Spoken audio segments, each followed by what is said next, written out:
K'aw kunnafoni duma ani a sɛgɛsɛgɛli la sanga ni waati n'o o ye anw Amina ko ye Malakiti Jawara n'u sanfɛ. O hukumu kɔnɔna na an wulila ka se an kunnafoni di ɲɔgɔn dɔ ma ni ale yɛrɛ tɔgɔ ye Abdul Nyange ni ale ye min ye radio émergence o directeur général ye. Ayiwa dɔgɔkun kɔnɔ kunnafoni ba minnu kun bɛ an ka jamana kɔnɔ an wulila ka se Abdul Nyange ma ka ɲininkali dɔw tɛngu a la. O kunnafoni ninnu yɛrɛ tɛ dɔwɛrɛ o de ye ka yira ka fɔ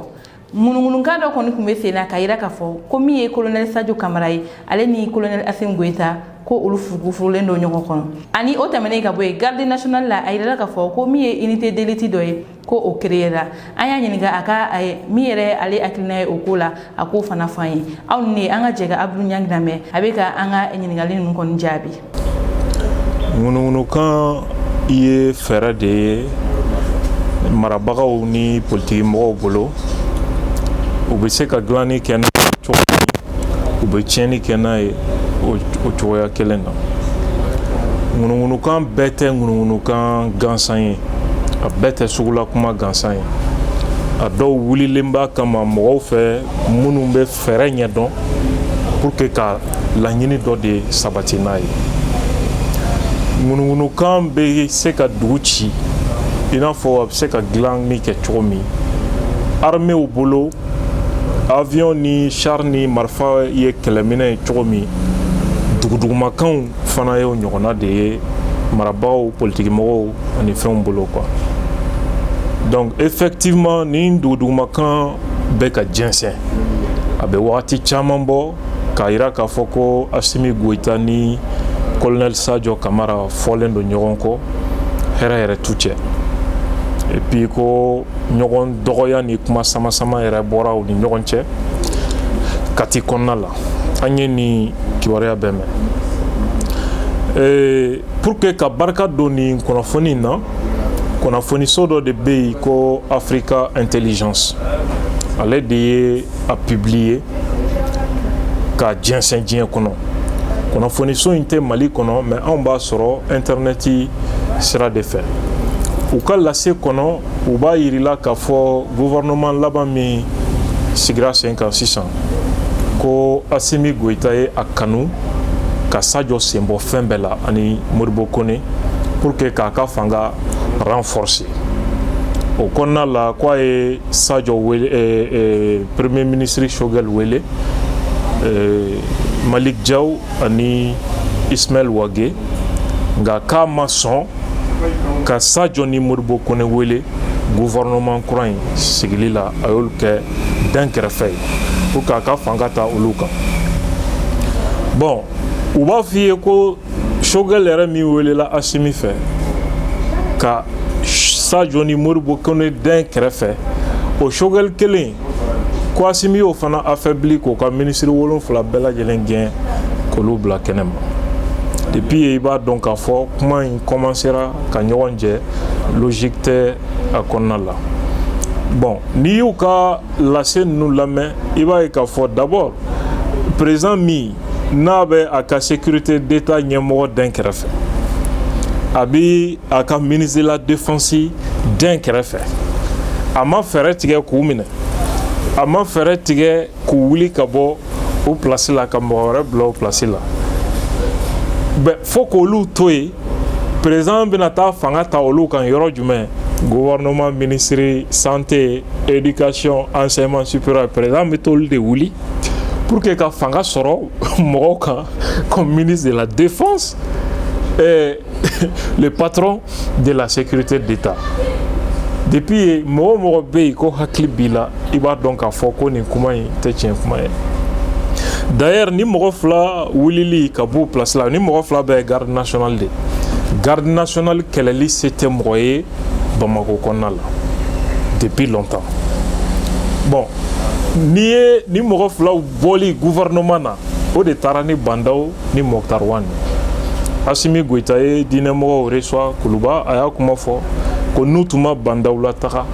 a tun bɛna kɛ kasara dan de u yɛrɛ dama ni ɲɔgɔn cɛ. Et donc pour ce que mɔgɔ minnu ye nin inventé u yɛrɛ b'a dɔn nin kuma in majɛ b'a la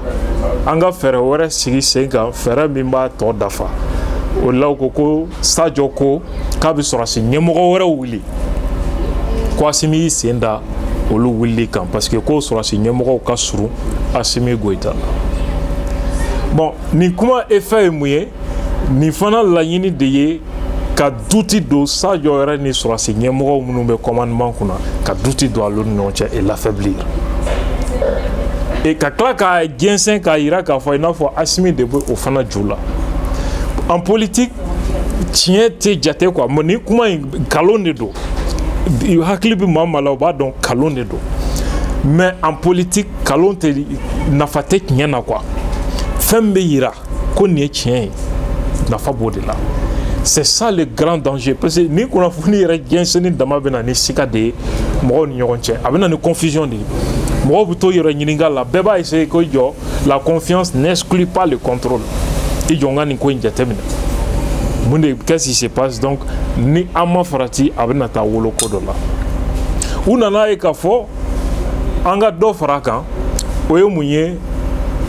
komi u y'a yira k'a fɔ Sadio ni Modibo ko Assimi olu den kɛrɛfɛ ni mɔgɔ fila bɛ garde nationale ye garde nationale ka girin kojugu Bamako kɔnɔna la donc pour que k'olu affaibli sisan u yɛrɛ ka corps kɔnɔ u ko Sadio ani Modibo Kone k'olu de ye général Musa Jawara janfan ko ka o di justice ma justice k'o séquestrer mais u y'o article filanan in mɔgɔ dɔ de bila k'o sɛbɛn ka sɔrɔ ka tɔgɔ kolon dɔ k'a dugu ma ko enseignant à la retraite ka téléphone numéro dɔ k'a dugu ma o téléphone numéro i b'a ɲini daminɛ yan fo lahara i tɛ taa bɔ maa si kan nin bɛɛ ye fɛɛrɛ juguw de ye min dabɔlen bɛ tiɲɛni kama pourquoi ils font ça parce que u b'a dɔn général Musa Jawara kanunen don kojugu garde nationale kɔnɔ fo ka se bi la parce que garde tun dévaloriseren don trop ale de nana garde valoriser ka force d'u ma donc n'u nana ni nin kuma sugu ye a bɛna a ye ni furukufuruku ye garde kɔnɔna la u bɛna essayer ka ni mɔgɔ fila affaibli u yɛrɛ ka corps kɔnɔna la fɔlɔ deuxièmement ni olu fana ye nin information ye a bɛna ni doute ye dɔw bɛna fɔ information dɔw b'a la ko Assimi bɛ ka nin fila tara ye information wɛrɛ b'a la ko nin fila fana ye Musa Jawara tara ye un officier supérieur de la garde nationale ancien patron de la sécurité d'État pendant 7 ans mɔgɔ tɛ se k'o sen bɔ jamana ko la 2 ans kɔnɔna la ce n'est pas possible même dans 10 ans i tɛ se k'o écarter ka bɔ armée la i tɛ se k'a écarter ka bɔ jamana ko la a fana n'a ka réseau de don donc dɔ bɛna miiri ko est-ce que Assimi tɛ nin côté in de fɛ est-ce que nin information in source tɛ nin voilà communication in objectif ni a laɲini de ye nin tiɲɛnikɛlaw de ka baara don min ka kan ka expliquer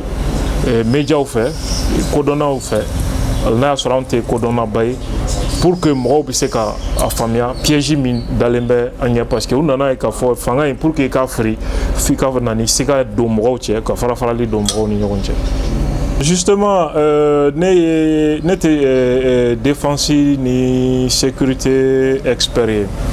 mais ne ye journaliste de ye mɔgɔw kan ka fɛla minɛ nin sujet kan comme journaliste dɔ de ka hakilina dɔ et non un militaire ou bien un expert militaire. C'est-à-dire an ka jamana bɛ kɛlɛ suguya kura de kɔnɔ n'o ye terrorisme ye an ka armée bolo fɛn kura de don an ka jamanaw armée ma u ma deli a la donc an ka armée bɛ min dɔn o ye jugu nana jamana yɔrɔ dɔ minɛ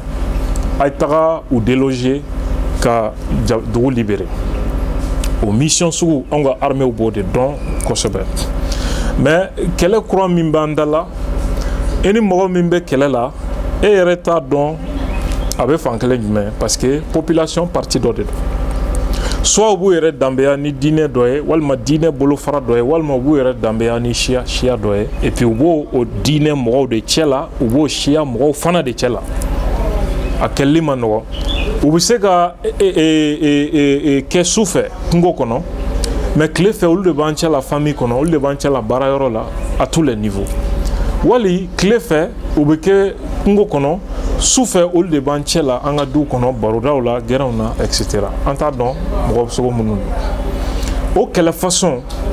sɔrɔsi ɲɛmɔgɔ caman ni a kodɔnnaw ka jateminɛ na fɛn fila de bɛ yen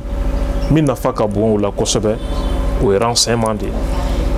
an ka jamana renseignement fana limite bɛ o la parce que an ka renseignement fanba ye renseignement humain de k'i sinsin dugudenw kan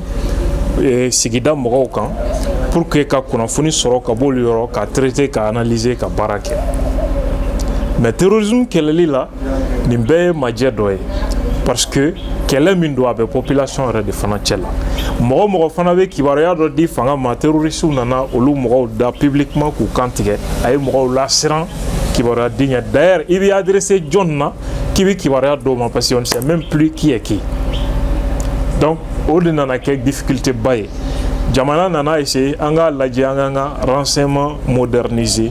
ka na ni drone ye minnu bɛ se ka tile kelen kɛ u gulonnen bɛ sanfɛ ka espionnage kɛ ka image ta ka fɛnkɛ ta ka moteur mankanw ni téléphone ɲini k'u localiser pour que ka dɔn mun mouvement de bɛ sen na renseignement sɔrɔli a traiteli a n'a analyseli o tɛ se ka baara fo sɔrɔsiw ka sɔrɔ minnu bɛ se ka intervention kɛ rapidement anw ka sɔrɔsi ninnu u n'u ka char ni fɛn ninnu u tɛ se ka don yɔrɔ bɛɛ minɛn dɔw fana bɛ yen a tɛ se ka ci population cɛ la a n'a ɲɔgɔnna caman o fana y'a dama défi ye c'est pourquoi a nana ye k'a fɔ il faut des unités beaucoup plus mobiles avions ni fɛnw mais ka force spéciale créer minnu bɛ se ka agir terrain sugu bɛɛ kan wagati bɛɛ n'importe quelle manière n'a minɛn kɛrɛnkɛrɛnlenw b'a bolo c'est pourquoi minɛn kura minnu nana kati i b'a ye mobili façon dɔw bɛ yen a bɛ n'a fɔ moto de don wa a bɛ n'a fɔ min de don on ne sait pas mura intervention kɛra cogo min force spéciale de nana déployer avion ni fɛnw fɛ pour intervenir donc o unité spéciale olu de bɛ ka créer corps bɛɛ kɔnɔ forsatiw ni BAFS mɔgɔw ka taa se ni garde nationale ka ni unité d'élite gendarmerie fana ka force spéciale bɛ yen polisi ka force spéciale bɛ yen a dabɔkun ye nin de je pense que nin de fana ye fɛɛrɛ jɔnjɔn ye terrorisme kɛlɛli la renseignement ani force spéciale